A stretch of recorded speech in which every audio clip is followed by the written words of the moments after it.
রাজধানীতে চলছে গ্যাসের তীব্র সংকট। দিনের বেশিরভাগ সময় গ্যাস না থাকায় ব্যবহার করতে হচ্ছে সিলিন্ডার, বৈদ্যুতিক ও লাকড়ির চুলা। তিতাস কর্তৃপক্ষ বলছে, এ মাসের শেষের দিকে অবস্থার কিছুটা উন্নতি হলেও প্রয়োজনীয় সরবরাহের ঘাটতি থেকেই যাবে। বিস্তারিত বিপ্লব হাসানের রিপোর্টে।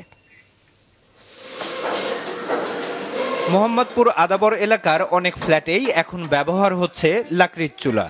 পাইপলাইনে গ্যাস না থাকাতেই এই অবস্থা বলছেন বাসিন্দারা। গত কয়েক মাসের অভিজ্ঞতা বলতে গিয়ে ক্ষোভ জানিয়েছেন ভুক্তভোগীরা। রাত্রে 12টায় গ্যাস আসে, আবার সে ভোর 5টায় চলে যায়। তো বাচ্চা নিয়ে তো আর রাত্রে 12টায় রান্না করে খাওয়ানো একেবারে অসম্ভব শীতে। লাকড়ি দিয়ে রান্না করি খাই, এই যে এখনো যাইতেছে ওই পাশে লাকড়ি চুলা। মোহাম্মদপুর ছাড়াও মিরপুর, কল্যাণপুর, ধানমন্ডি, মহাখালী, তেজগাঁও, পুরান ঢাকা সহ রাজধানীর অধিকাংশ জায়গাতেই দিনের বেশিরভাগ সময়ে চলছে গ্যাসের সংকট। লাকড়ি ও বৈদ্যুতিক চুলা অথবা সিলিন্ডারই এখন মানুষের ভরসা। রাইস কুকার ব্যবহার করতে হয়, রাইস কুকারে তো তেমন রান্না হয় না। আমাদের এখান থেকে সবসময় গ্যাস থাকে না, কখনই থাকে না। আমরা বাঁচবো কেমনে? যারা বড় লোক আছে তাদের যেমন টাকা আছে ওই সিলিন্ডার ব্যবহার করতেছে। রাজধানীতে এলপিজি গ্যাসের চাহিদা বেড়েছে বলে জানিয়েছেন ডিলার থেকে শুরু করে খুচরো বিক্রেতারা।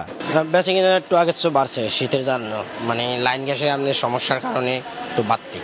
কোটি কোটি মানুষের ভালোবাসায় ফ্রিজ, টিভি এবং এসিতে দেশের 1 নম্বর ব্র্যান্ড ওয়ালটন। হয়তো 1-1.5 সিলিন্ডার বেশি বিক্রি হইতেছে সব সময় থেকে।